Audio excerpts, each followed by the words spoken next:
Good morning, everybody. It's great to see you. Great to have you with us. This is week 7, believe it or not, of this series we've been doing, Jesus Unfiltered. As every week we're following Jesus through the Gospel of Mark. And we're just kind of taking the next story and looking at the next story. And the whole point is just to be able to see ourselves in the story and to ask, how does Jesus want to intersect our lives today as we see this story and the way that Jesus works in this story? So today we're going to be in Mark chapter 5. That's where we are. That's where we're going to be spending some time today. When I was in college, I spent a summer working in a print factory in Moline, Illinois.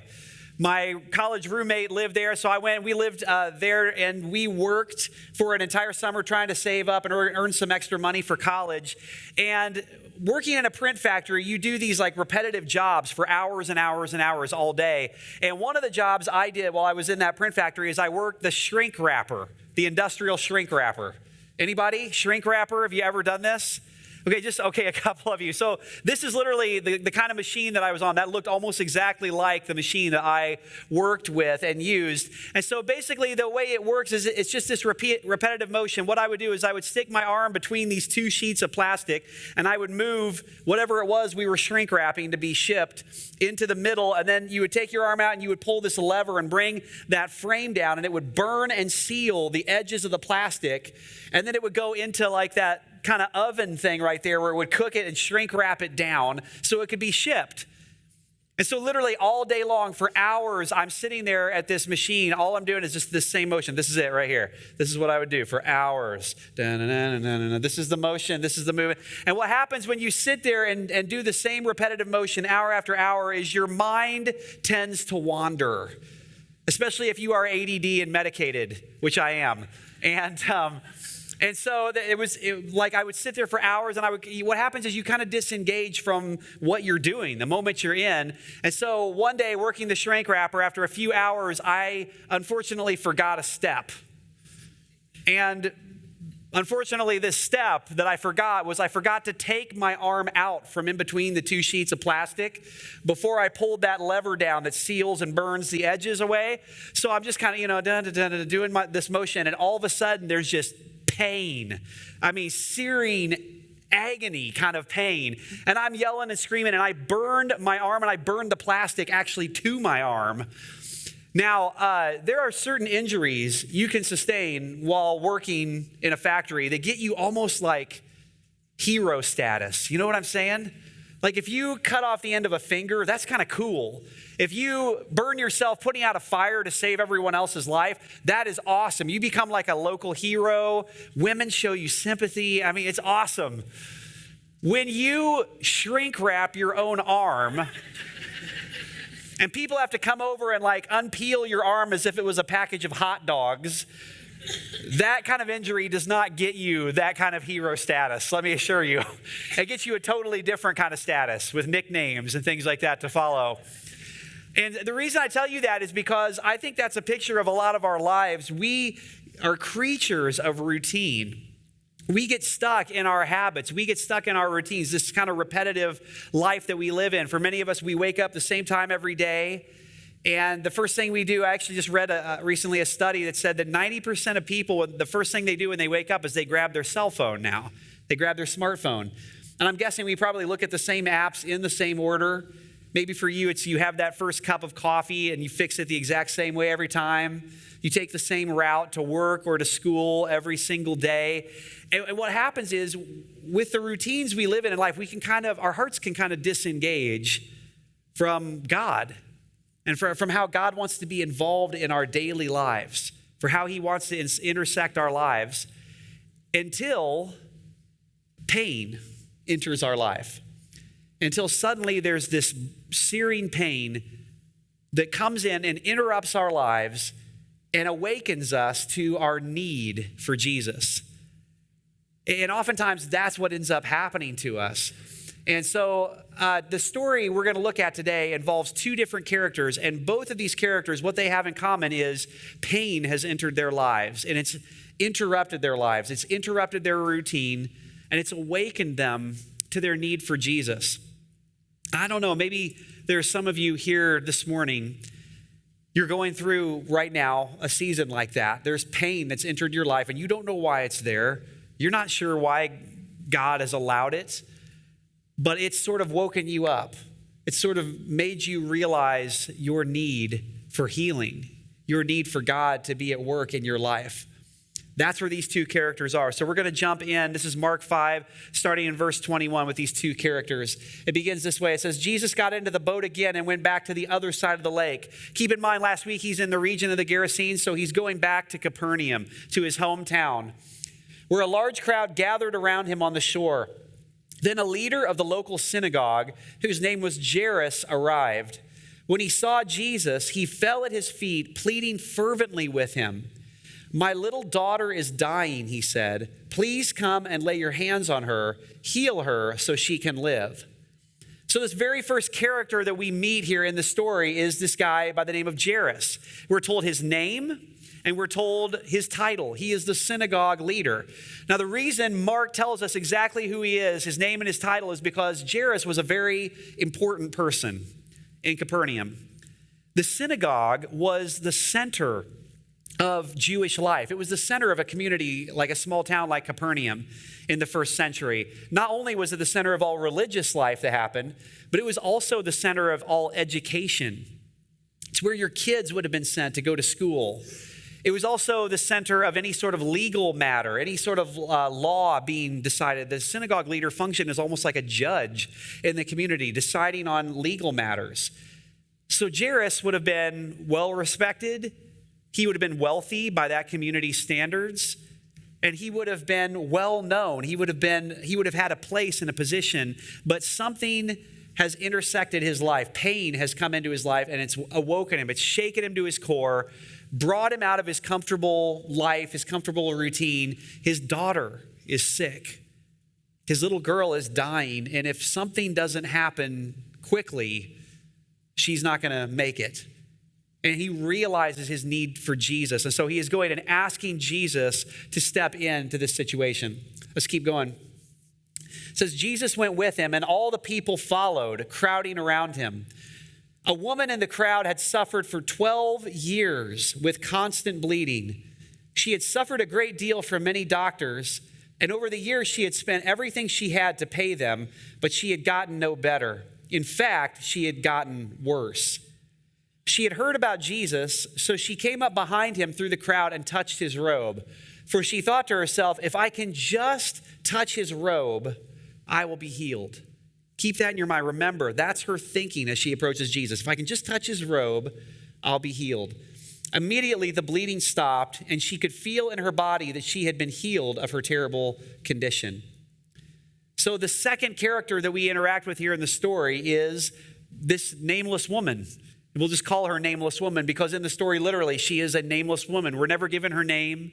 She doesn't have a title or a position.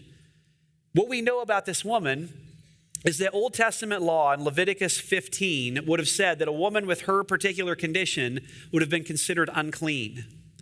What that means is that she was not welcome in the synagogue. For 12 years, she's not been welcome in the synagogue. The synagogue is the center of the community. It's where everything happens, and you're not allowed to go in because of this painful. So she's suffering, she's in pain, and yet she's also isolated. Not only does Leviticus 15 say that somebody like her who was suffering the way she was couldn't be in the synagogue, it also said that anyone who touched her also was not allowed to go into the synagogue. So for 12 years, nobody's touched her. And this condition she's suffering with has become public. It's humiliating. People know about it. And ironically, who in this story would have been responsible for making sure she stayed out of the synagogue? Jairus, that's right. The synagogue leader. And not only that, it would have been his job to make sure her condition was known so that no one else touched her, so then they wouldn't be allowed in the synagogue either. See, you have these two characters who couldn't be any more different from each other. Jairus has a name. He has a title. He's a synagogue leader. And his daughter, who is sick and dying, is important enough to summon Jesus to come to his house. Again, remember, Jesus by this point is like a celebrity. He's like a local superhero. And then you have this woman, no name, no position, no title, probably no kids because of the condition she's been suffering with for 12 years. And she has this thought, if I just sneak up behind Jesus and touch the edge of his cloak, maybe I'll be healed. See, the question that's at play here, as you think about these two characters and the way they're juxtaposition, is this question: what qualifies you for a miracle? What is it? What exactly qualifies you for a healing? What qualifies you for a miracle? Is it your position? Is it your social standing? Is it your actions or your beliefs, believing the right things? Is it your money? Is it your wealth? Is it some action that you would take, some way that you would step forward? Or maybe it's your pain. My pain is worse than their pain. God, why don't you do something in my life? If Jesus was an ER doctor, he'd be sued for malpractice, right? You don't stop and heal the woman with this condition when you got a little girl who's dying. So what exactly qualifies us for a miracle? And don't pretend like you haven't asked this question.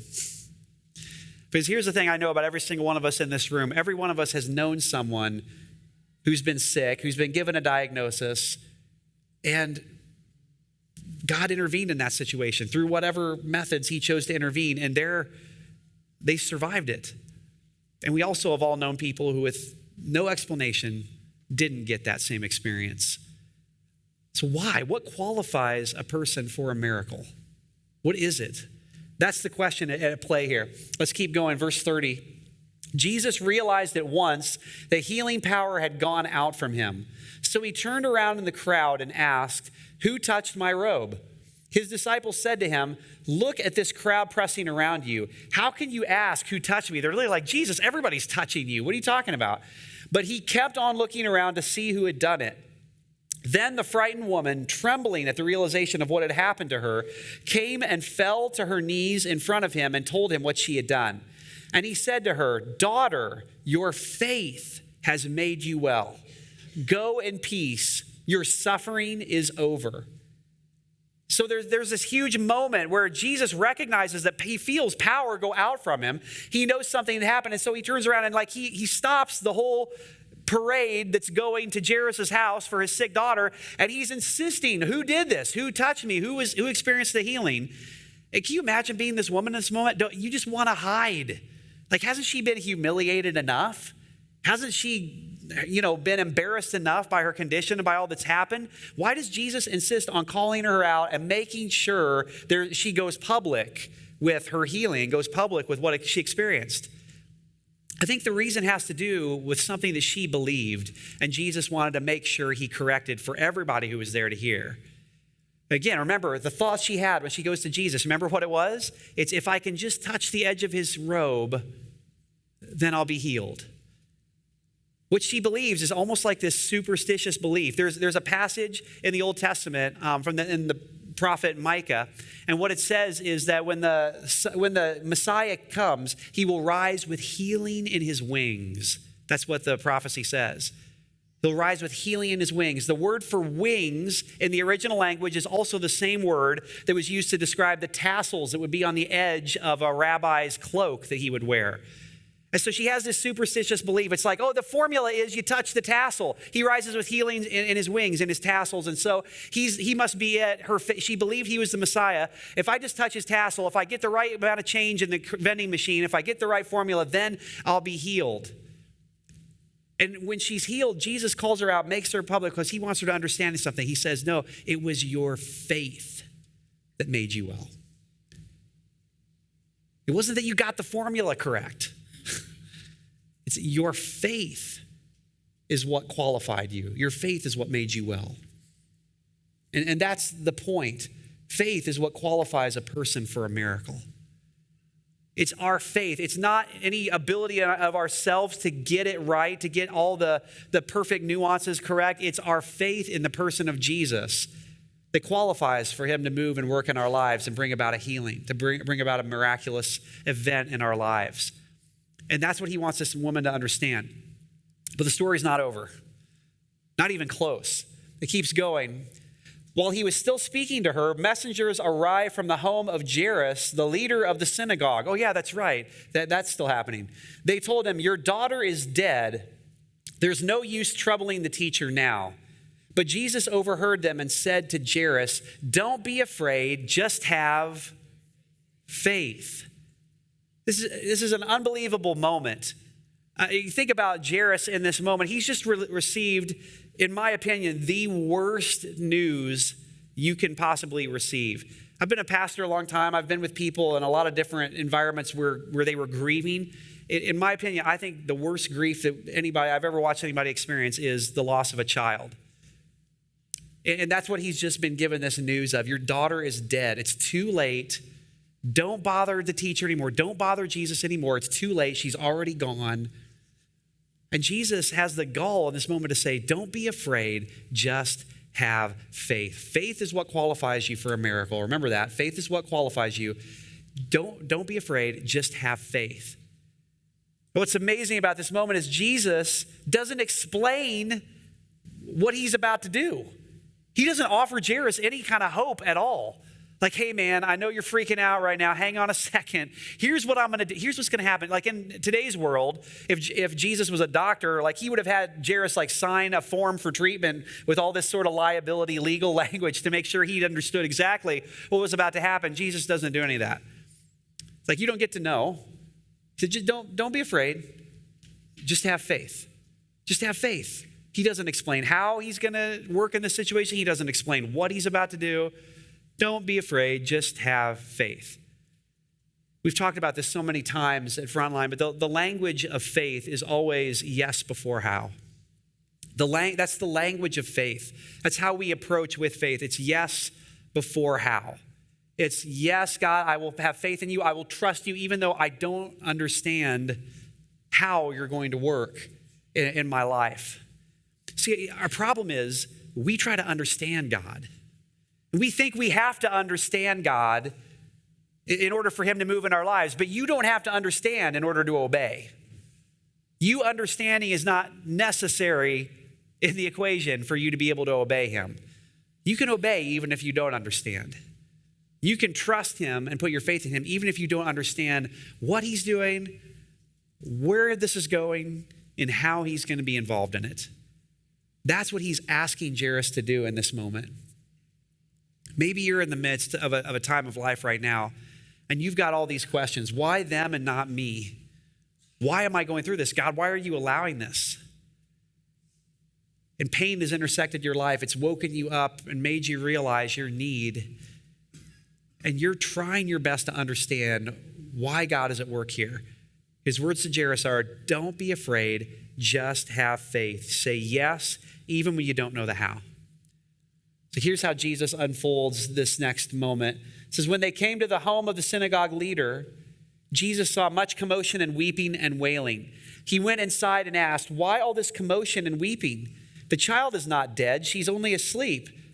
The crowd laughed at him, but he made them all leave, and he took the girl's father and mother and his 3 disciples into the room where the girl was lying. Holding her hand, he said to her, Talitha Koum, which means, little girl, get up. And the girl, who was 12 years old, immediately stood up and walked around. They were amazed, or they were overwhelmed and totally amazed. So this unbelievable, miraculous moment happens. This little girl is raised back to life. She's completely and totally healed. But Jesus' statement, she's not dead, she's only asleep. There's so many things in this passage that just point toward who Jesus really is and what he really came to do. There's a detail that Mark gives us that we almost miss, but it's really significant to the story. How old was the little girl? Do you remember? 12. She's 12 years old. That's right. How many years had the woman been suffering from the bleeding? 12. That's right. So Mark specifically tells us that. The same amount of years this little girl has been alive is the same amount of time this woman has been suffering from this bleeding, 12 years. We've said this before. Whenever you are reading the Gospels, if it appears that the Gospel writer is telling you a number, and you didn't really need to know it, like what, the girl could have been 13 or 14. Why do we need to know she was 12? There's a sign there. The gospel writers were obsessed with numbers, and for them, numbers didn't just equal numerically what they signified, but they also represented symbolically something deeper. In the Bible, The number 12 represents Israel, God's chosen people who were called and set apart to bring the blessing, ultimately, of the gospel to the entire world. There were 12 sons of Jacob that became the 12 tribes of Israel, right? Jesus comes along and Jesus calls 12 disciples to begin this new movement, this new Israel. So what's happening here, Mark wants us to understand, this has to do with this new Israel, this new 12, this new movement of God in the world. And in this new Israel, what qualifies you to be a part of it is not your birthright. It's not your perfect, adherence to the law, your ability to perform in a perfect way. What qualifies you is your faith in the person of Jesus. That's what qualifies you to be a part of this new Israel. See, these healings point to something much bigger. Here's what I mean by that. You have to keep in mind as you're reading these stories and these healings that every single person in the Gospels who ever experienced a healing from Jesus went on to die. Where is this little girl today? This little girl, he rose from the grave. Where is she today? She's dead. She grew up, got old, and died, I guess, a second time. The woman who was healed from this bleeding, where's she today? Yeah, she's dead. She grew up, got old, went through menopause, and died. Right? So what's the point of these stories, right? Are we literally supposed to read these stories and go, oh, awesome, that's God can heal us of our physical ailments and problems so that we can eventually die anyway? Like, what is the point of this? Is that the best thing we're supposed to get out of this? The reason Mark is including the number 12, the reason that we're supposed to look at these healing stories is we're supposed to see the bigger reason why Jesus came. We're supposed to see ourselves in this little girl. We're supposed to see ourselves in this woman. We're supposed to understand that in faith, when we put our faith in the person of Jesus, when Jesus has us by the hand, even death itself is transformed into nothing more than sleep. That's what he's saying. She's not dead. She's just asleep. Why did he say that? Because he was in the room. That's why. And he was calling it what it was. Death can never be anything more than just sleep when Jesus has a hold of us. This woman, she pushes her way through the crowd and she touches Jesus. She has faith in who he is. And Jesus feels power go out of him. In this moment, that moment transfigures and sort of points toward what was about to happen with the cross. Jesus on the cross lost more than just power. He lost his entire life so that we could be healed eternally, so that we could be given new life in him. That's what we're supposed to see when we look at these stories. So the whole point, if you hear nothing else I say today, hear this. The goal of healing is actually not a cured body, but a heart full of faith in Jesus. What does it mean to be healed? What does it mean to be made whole? It means to have your faith totally put into the person of Jesus Christ and your life totally surrendered to him. That's the goal of healing. We're not healed just so we can not be sick anymore. It's awesome when God does that. It's awesome when that happens. But when that happens, it's a testimony. It's pointing toward the ultimate reason he came. Our physical bodies are a tent. That's what one of the New Testament writers calls it. It's a tent. It's not a permanent dwelling. It's just a temporary thing. It keeps us here for a little while. What Jesus came to do was to build an eternal home. So your pain and your healing both are meant to point toward the bigger reality of having faith in the person of Jesus. Hebrews 11:6 says that without faith, it is impossible to please God. Without faith, we can't please God. We can't come to him. Is there any place in your life right now that is a yes before how moment? Jesus might be looking you in the eye and saying, don't be afraid, just have faith. Is there anywhere in life where you need that right now? How you respond when you find yourself in a moment where pain has intersected your life matters. Because really, when do we have the opportunity to express our faith? It's in the moments of life where we have a need and we become aware of it. Pain wakes us up to our reality and we suddenly have this desire, this need for something bigger than ourselves. Is Jesus doing that in your life? Is he allowing something like that in your life? It's not to hurt you. It's not to tear you down. It's not to break you. It's to build faith in you is what it is. The thing that pleases God, the thing that he values more than anything else is our faith. I think about my own life. 5 years ago in 2015, I was diagnosed with cancer. And it came out of the blue for me. I was actually, the way I was told that I had cancer was through a phone call from a nurse. I was actually here at church. I was in my office upstairs and got this phone call. I could see on my phone it was the hospital. And so I answered it. I had been through a series of tests and a biopsy the week before. And every test, they kept saying, this is just a precautionary measure. And I truly believed it was precautionary. I thought, man, I'm healthy. I'm feeling good. There's no way I'm sick. I was just fully expecting this phone call to be telling me, yeah, you're good. Your time of going through all these tests is over.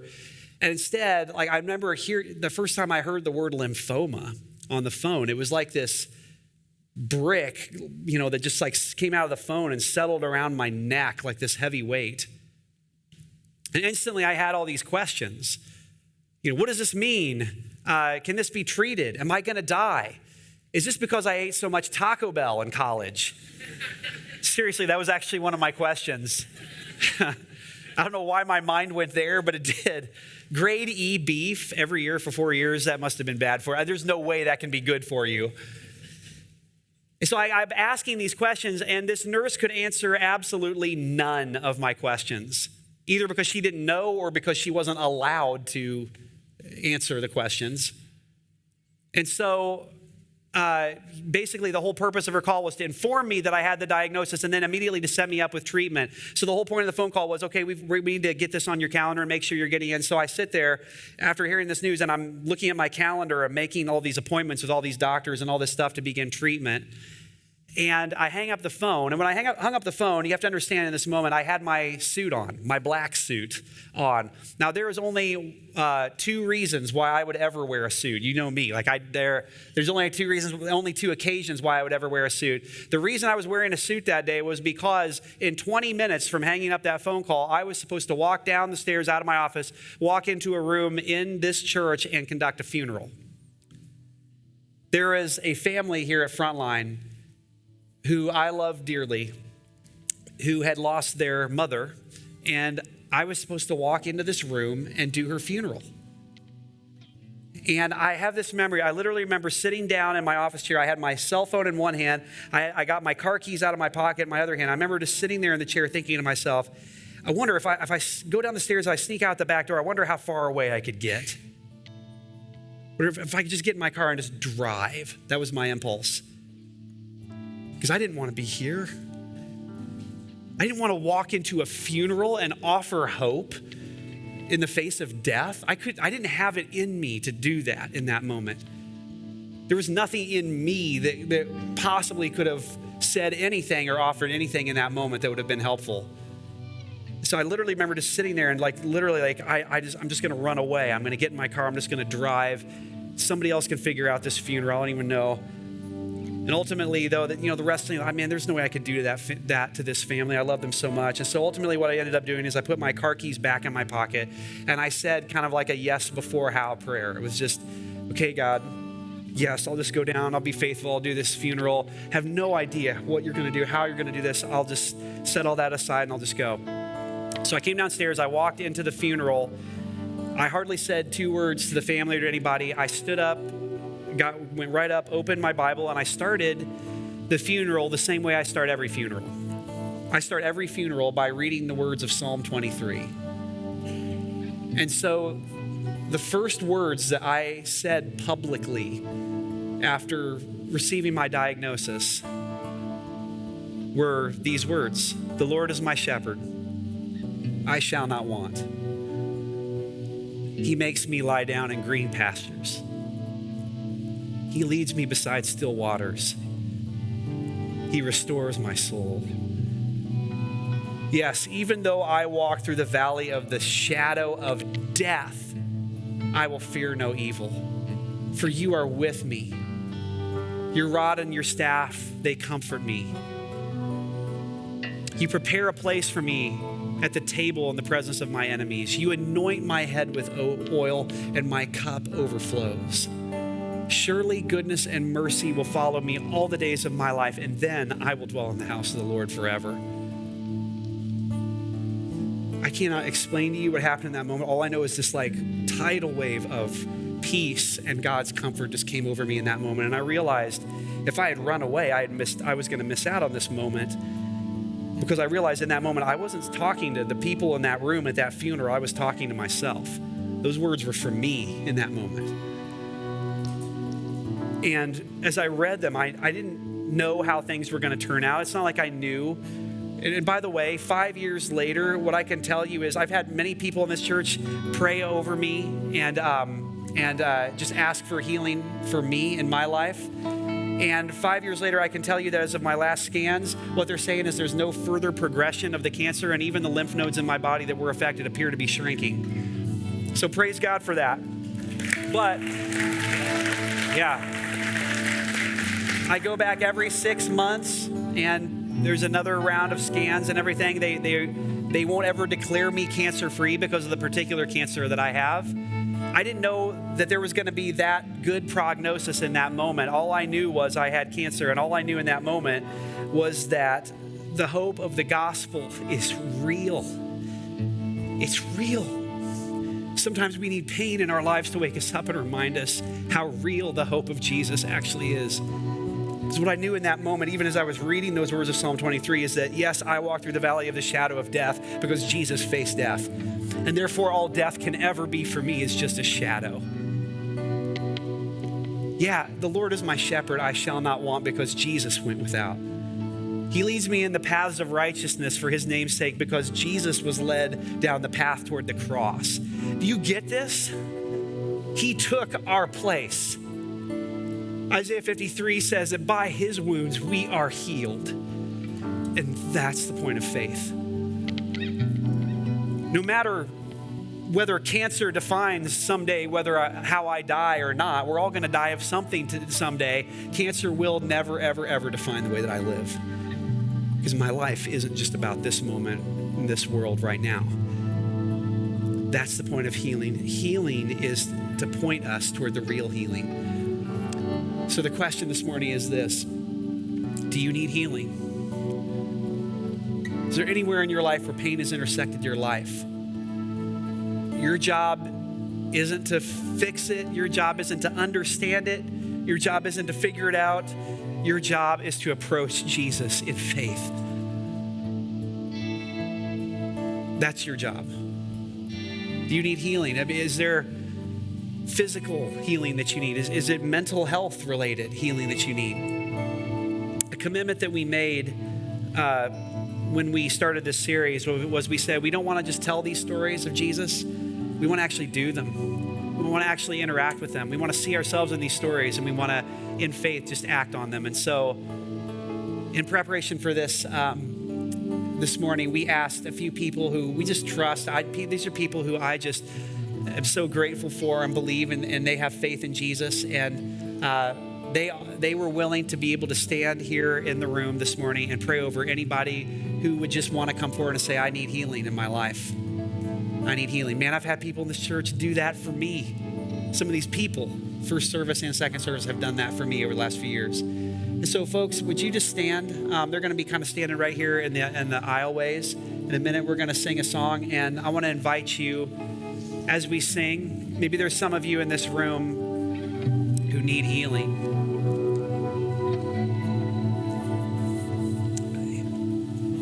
So as those who are going to be praying, if you guys would stand right here and just invisible. Yeah, if you could stand right over here, right in the aisleway there, Nils, so everybody's just sort of visible. Here's what I'm going to ask you to do as we sing. You come forward, come down, just like that woman who pressed her way through the crowd to touch the edge of Jesus' coat. It wasn't getting the prayer right. It wasn't touching the tassels that healed her. It was her faith in Jesus. Here's what I'd ask you to do if you're coming forward. Don't come forward because you have faith in me. Don't come forward because you have faith in anybody standing up here praying. Come forward because you have faith in him. I'd love to offer a prayer, and then we're going to sing and you come. Lord Jesus, this morning we just come before you as your children. I love in that story that you call the woman daughter. Daughter, your faith has healed you. She wasn't your daughter biologically,